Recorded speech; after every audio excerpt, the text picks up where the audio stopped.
Put your hands together, ladies and gentlemen. Jeremy Rust. Well, hello there, guys. As you guys may have seen walking in, my name is Jeremy Rust, and I'm highly available. We've got shirts for you guys saying the same thing. I'm with a company called LINBIT. We produce the replication tool DRBD, and there I am a sales engineer and account executive. So by the end of this, I hope to make all you guys highly available as well. That's kind of the end goal here. So we're going to talk about downtime. It costs a lot of money, how it's different from a backup, kind of comparing it to RAID and RAID over the network, what our tool is, how it compares to SANs, clustered applications, using the Linux cluster stack, which is native to Linux and the kernel, talk about linking sites, scaling out these things with disaster recovery, and also how these tools can be used inside of the cloud. After touching on scaling, I'm going to close with some Q&A, and alongside Andy Brist, who hopefully is in attendance, and he's following in the same room a presentation about high availability for Nagios XI. So stick around for that. That's coming right up next with a much more technical dive. So here's what we're going to cover, just really brief. You can take any application, any file server, database. We just see it incoming as blocks of data. We're just like a hard drive replacement. You're writing it into a hard drive, and it's replicated synchronously on-site and asynchronously to anywhere else in the world. That's what we're going to be covering today, and how you can automate this to make sure that you don't see downtime. All right, so downtime itself. If time is money, then downtime is a lot of money. I mean, downtime affects everybody. It's the reputation, it's how you're perceived by your customers. I mean, HP thinks that it can cost small and medium businesses up to $800,000 or $480,000 a year. Other places, even for Fortune 500 companies, estimate that to be around $200,000 per hour of downtime. But the fact of the matter is, when Google went down last year for 4 minutes, 40% of internet traffic stopped. All right, so who doesn't want to hear these things every day, right? Are there people here who maybe think that their database is worth more than their job? The reason why I'm here is so that you don't have to answer your phone when services go down, and you don't need to really care about that alert that comes back saying that it's done. In the middle of the night, it's taking away a lot of these worries. For ERP systems, inventory, payment processing, cloud hosting, these are really critical things that downtime can really affect and build up to big losses really quickly. I mean, downtime affects everybody. Even xkcd touched on it, as seen here. I'm going to let you guys read this for a sec.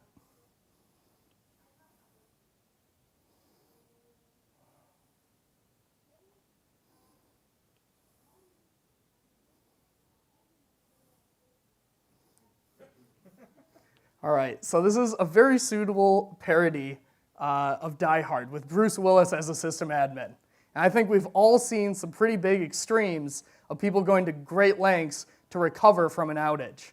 One of the crazy devotions that I always recall is one of our lead developers dove into a customer's corrupted file system. Using only a hex editor, he was able to repair this thing and bring it back online. Certainly no easy feat. So I think it's clear we've established how critical these things are and how costly it can be for a business. So let's apply this to monitoring. Well, you can't monitor and you can't fix if you can't see it. So here's a little story of why we always recommend installing Nagios with DRBD. It means that if you're at home and it's 10 o'clock at night, you get a alert saying, hey, database 1 is down. Hopefully, if you have a highly available system, you'll have a second alert already on its way to you saying, oh, database 1 is back online and ready. That's the goal of DRBD and full high availability Linux HA stack. It means that you can address these worries later and everything's already failed over successfully. So for hosting and whatever you are as a service, these are the big principles. You got to have all these things in place to be competitive and to service your customers the best that you can. So like for Adobe, they have their Creative Cloud Suite, which is like the online version of Photoshop. Now, they were doing routine database maintenance, and they had quite the big failure, causing their entire cloud offering to go offline for 28 hours. Now, who uses all these Photoshop tools? News outlets, graphic designers, of course the people who are going to go online and blog about it.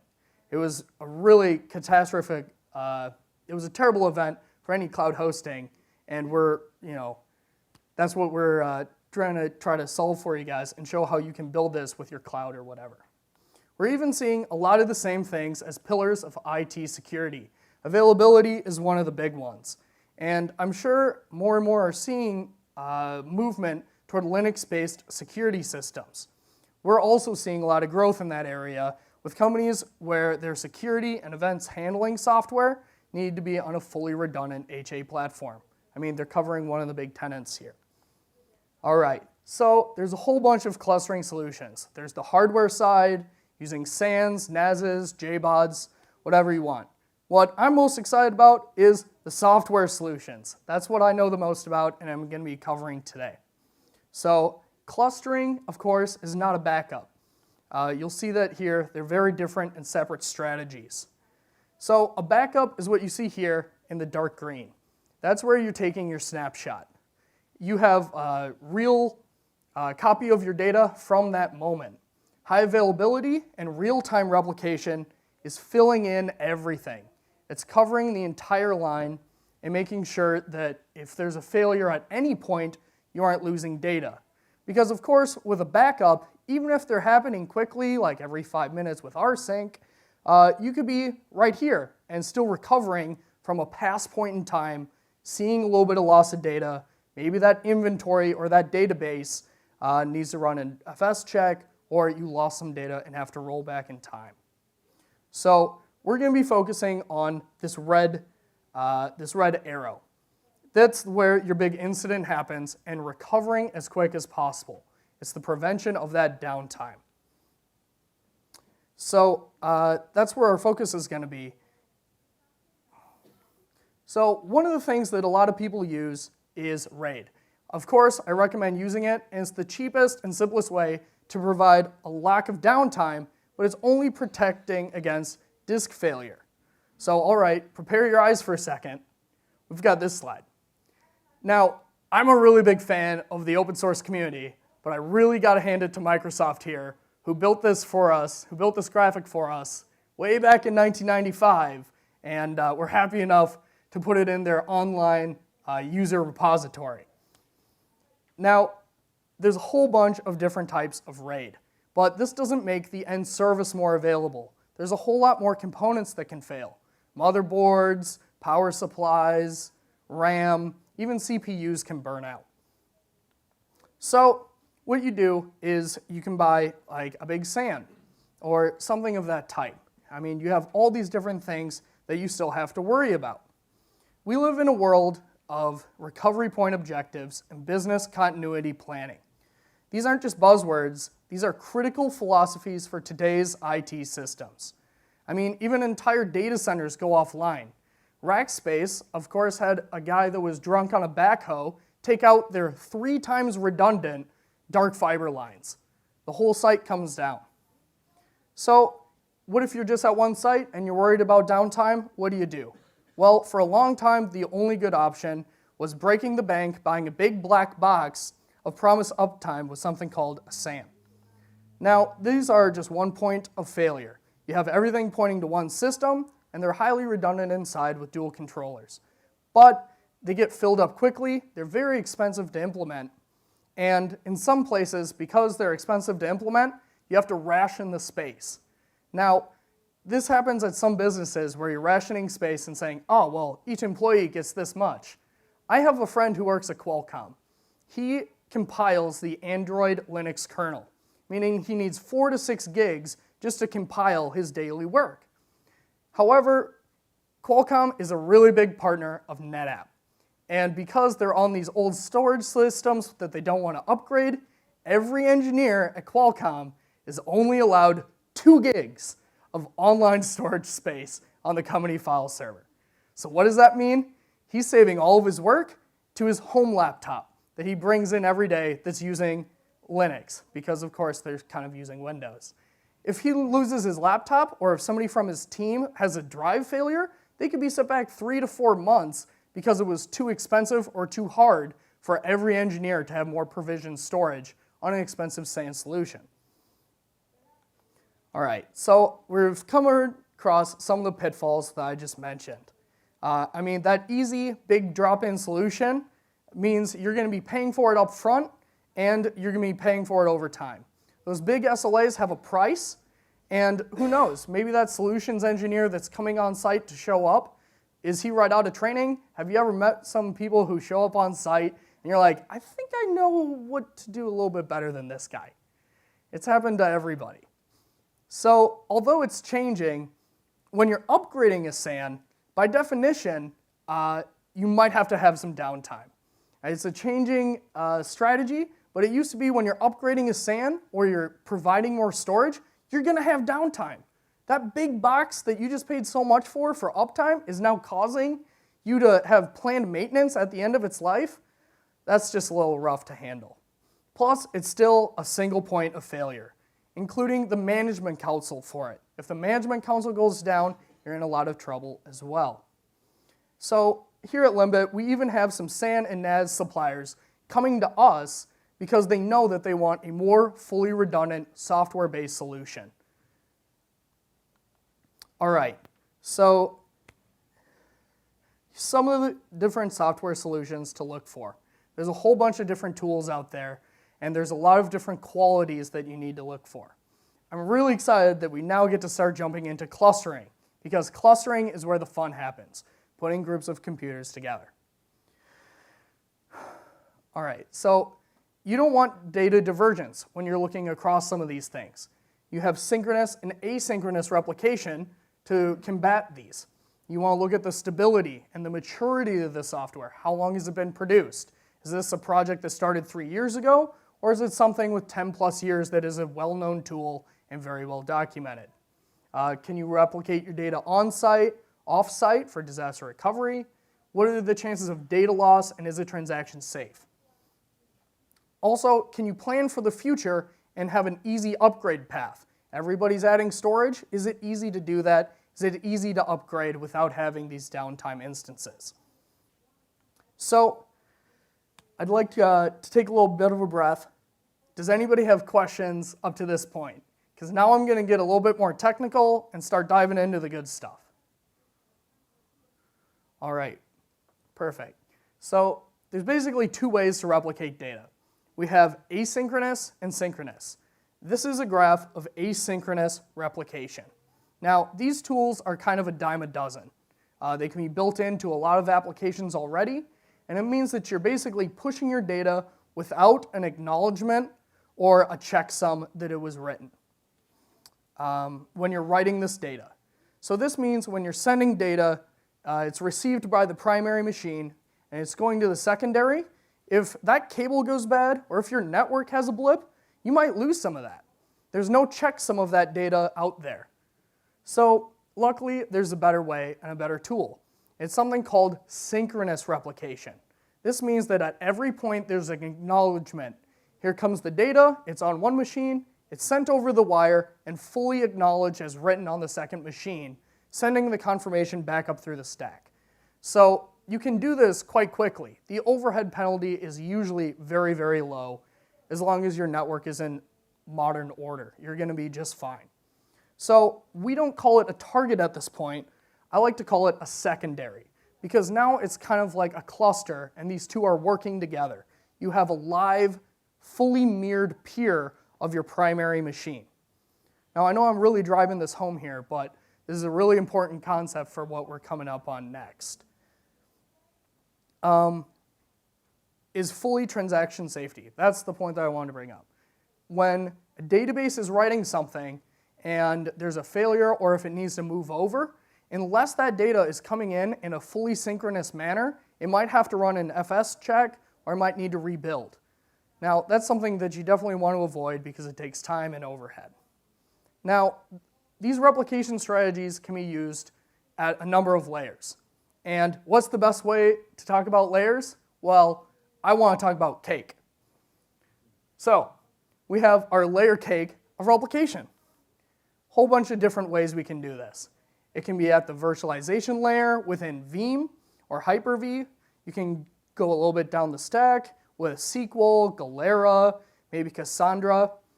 You can even use Gluster, OCFS2, and then you get down into the object stores and block stores like Ceph, Lustre, Haystack, Cloudian, OpenStack Swift. A bunch of things are moving down the stack. And then, of course, there's the block layer. While the virtualization layer might be like the creamy top part where everything is liquid and really soft, virtualization is pretty soft like that. The block layer is on the other end. It's kind of the crust of the cake. It's the hard piece that brings it all together and holds it all in one spot. So that's where DRBD sits.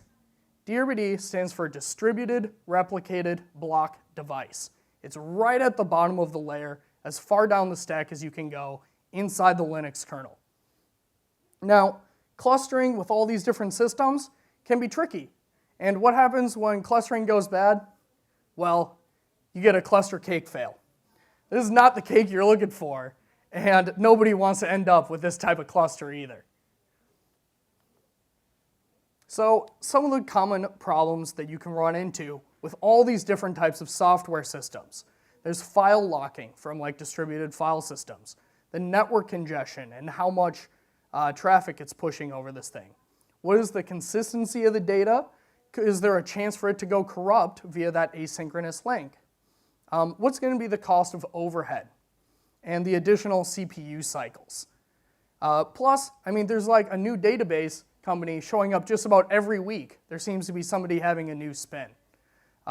There's so many different add-ons and extensions for MySQL looking for that better replication tool. But a lot of these people aren't thinking deep enough. There's too much in the foundation and inside the Linux kernel to worry about. And many of these guys are looking over it a little bit too completely because it's difficult and you're working in the kernel again. So we're finally done kind of framing everything. That's all the surrounding parts. This is the Linux HA cluster stack. We're going to talk about the Pacemaker CRM, the cluster resource manager, the communication tools, Heartbeat and Corosync, and your replication tool here called DRBD that mounts underneath everything, just like your Nagios instances. All right, so DRBD itself, of course, stands for Distributed Replicated Block Device. It's completely hardware and application agnostic. You can set this up on high performance machines, and even we've clustered a bunch of Raspberry Pis. Everything in between, completely agnostic to that. As it's just a block device, it's anything that can write to a hard drive can utilize the software. It's that far in the stack that if you can write to a hard drive, we can replicate it synchronously. It was all built and started in 2001 by our founder and current CEO, Philip Reisner, and we were integrated into the Linux kernel as of 2.633. Using it does not void your RHEL or Oracle support, and it can be used in a whole bunch of different instances and still supported by them. So, who's already using this? Well, just like Nagios, it's everybody and anybody. From the local honeybee association, that's basically 2 guys in a database, to a 24-hour gas station in Argentina that just wants to always be able to take credit card processing, to a lot of the big guys. Cisco, IBM, Porsche, Oracle, they're using these somewhere in their cluster stack. And the reason that they're using it and how come it's gotten so big is because it's super flexible. Here's some of the things that it can work with. It's fully application agnostic. You can set this up with your entire Apache LAMP stack. You can set it up underneath your KVM instances and provide high availability for your virtual machines. One of the really popular things to do is just set it up as an iSCSI target. If it's set up as an iSCSI target, you no longer need to use a SAN. You can realize massive savings using it in this fashion because it's agnostic to everything on top of the stack. All right, so here's what it looks like from the hardware perspective. You have two completely redundant machines, usually with a dedicated network layer, usually even a crossover cable, 10 gig, 100 gig Ethernet, it'll be fine. Fully redundant machines, typically of like hardware or the same hardware, and redundant access to the outside network. This is having no shared, this is called a shared nothing approach. It means that even if there's an entire failure on one side with a power supply going down or a motherboard burning out, you have a fully redundant system on the other side. So from the service level, here's kind of what it looks like. It means with something as simple as a database, you're going to have it active on one side and passive on the other. That means that you're fully doing all your reads and writes from one machine. On the background, it's not cluster aware. It doesn't know that it's set up in two places. There's a fully synchronous write cycle happening underneath.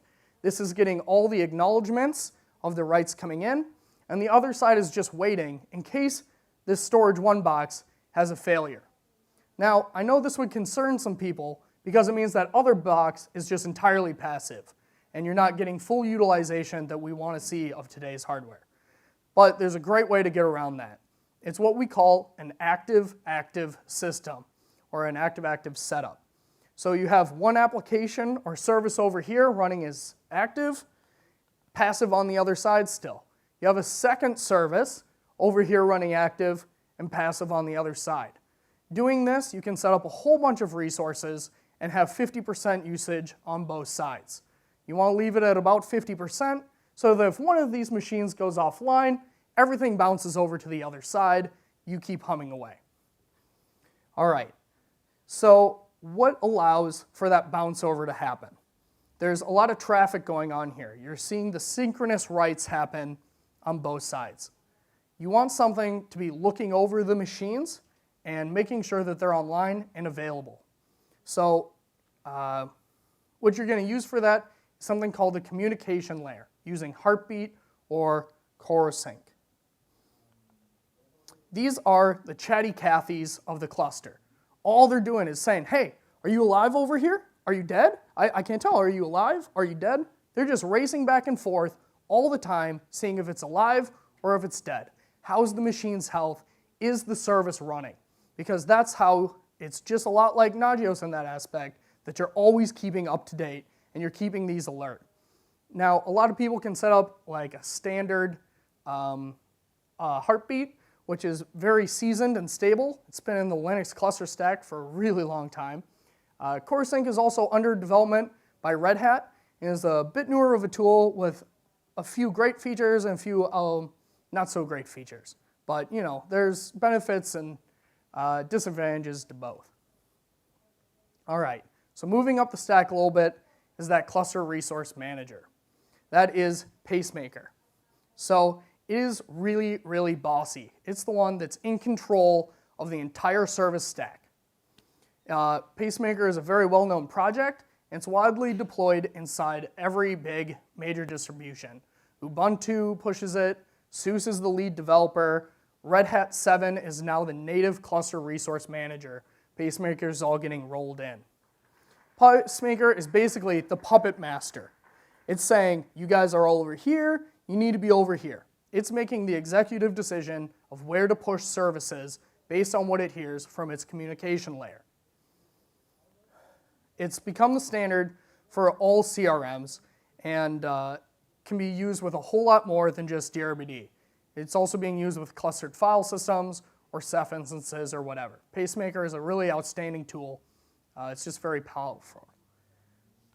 Now, the benefit of using something like this is that you can sleep all night long.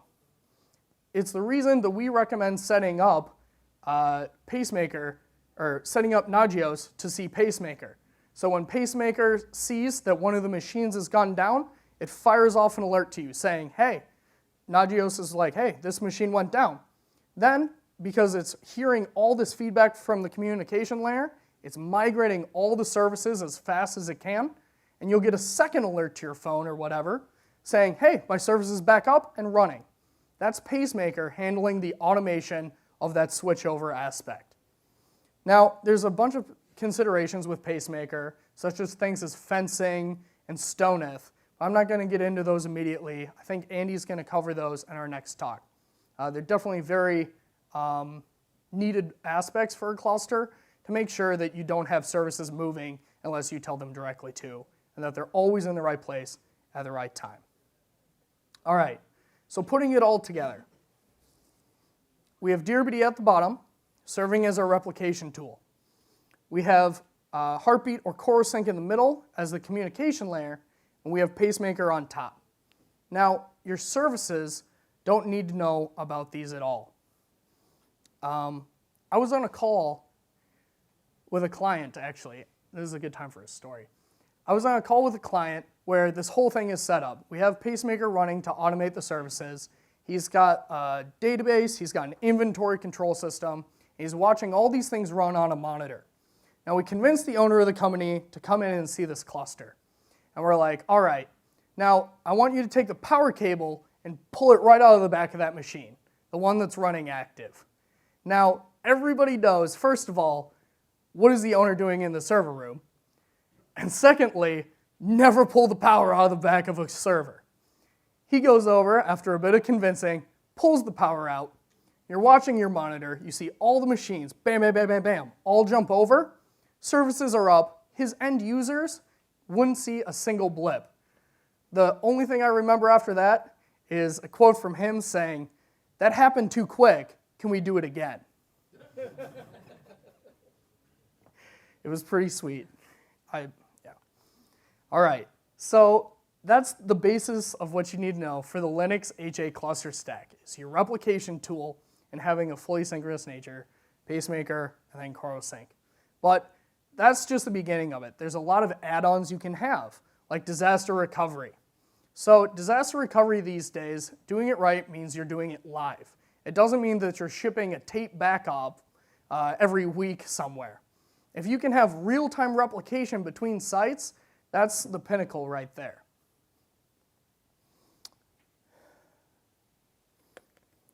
So the reason you want disaster recovery is in case a site goes down.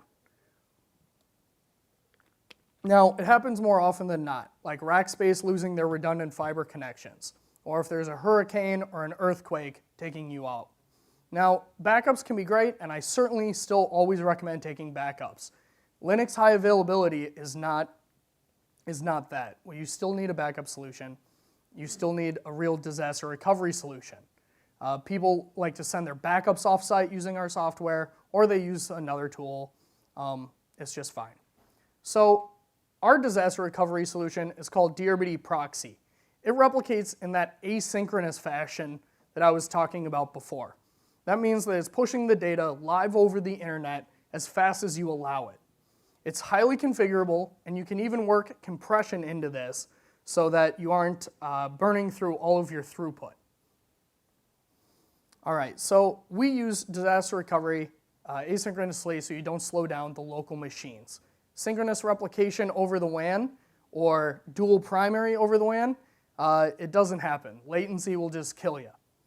So how we use it is between Portland, Oregon, and all of our developers over in Vienna, Austria. There's an always live disaster recovery connection going on there using DRBD Proxy. Now, you can even script these things or set it up for a follow-the-sun methodology for separated teams, if you have teams on both sides of the world.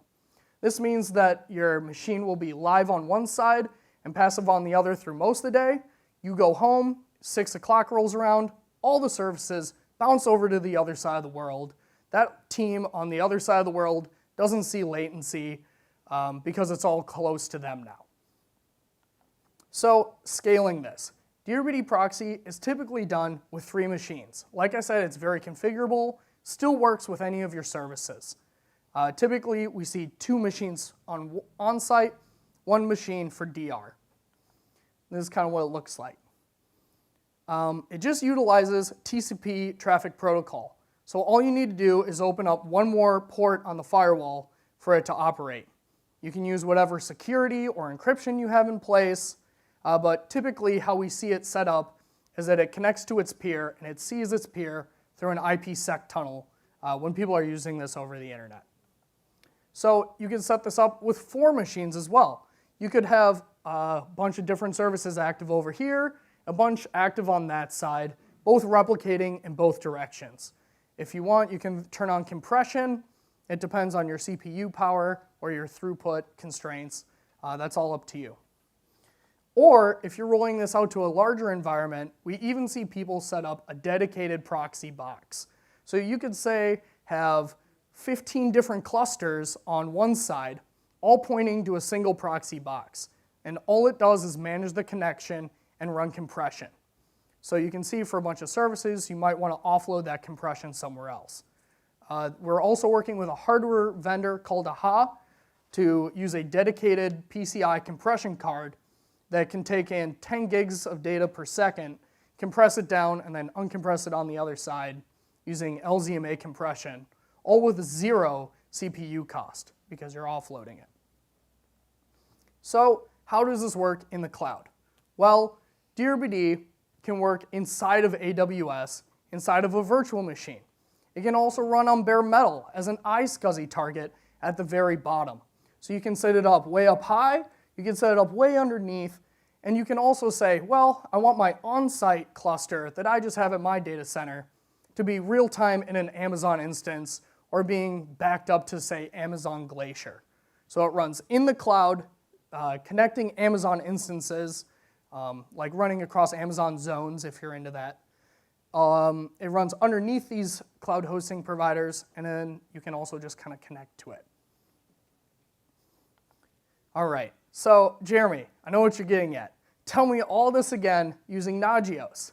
So with Nagios Core, it's very easy to set up as it's just flat files.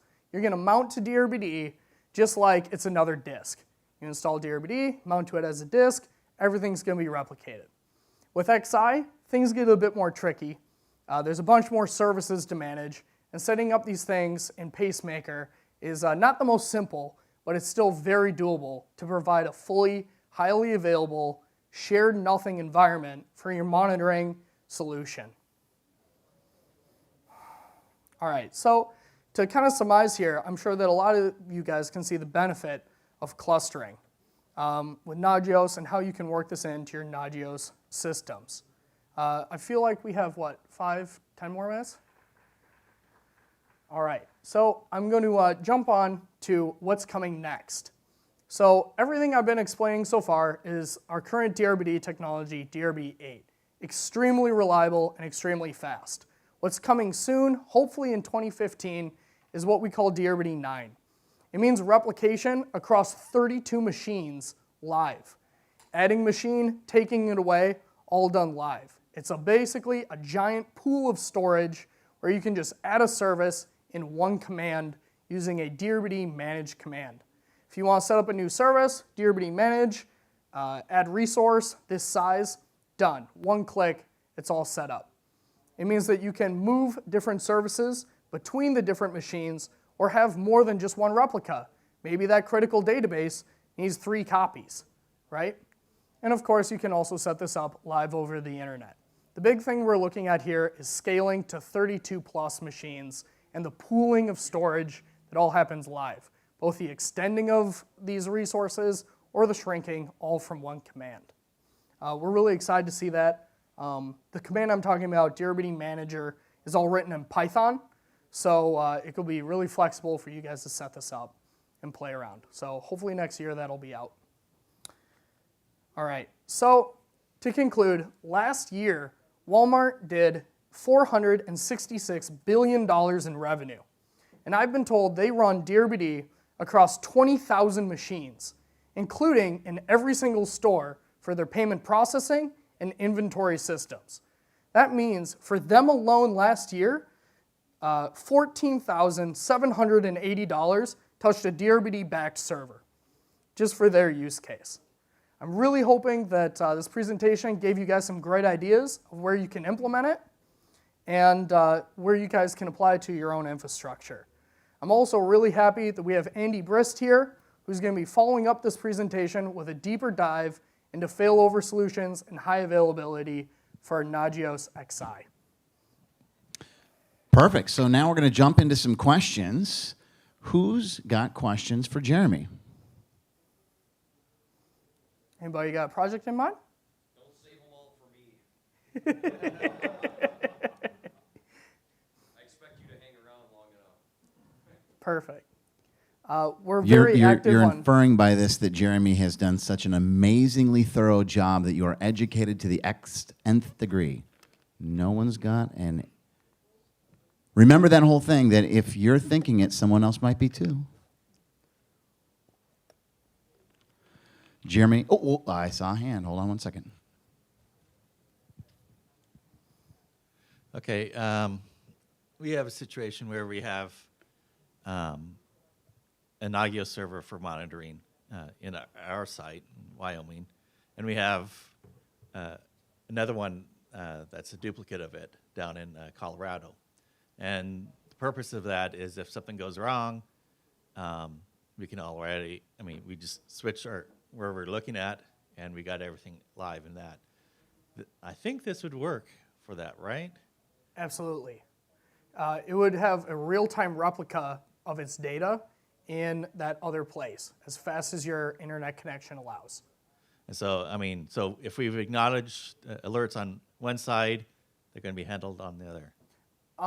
If that site went down, it's more if our site went down, will that have all the remote site have everything acknowledged? Yep, all the data, all your logs are, yeah. Okay. So that would be, why you're pushing it live between sites.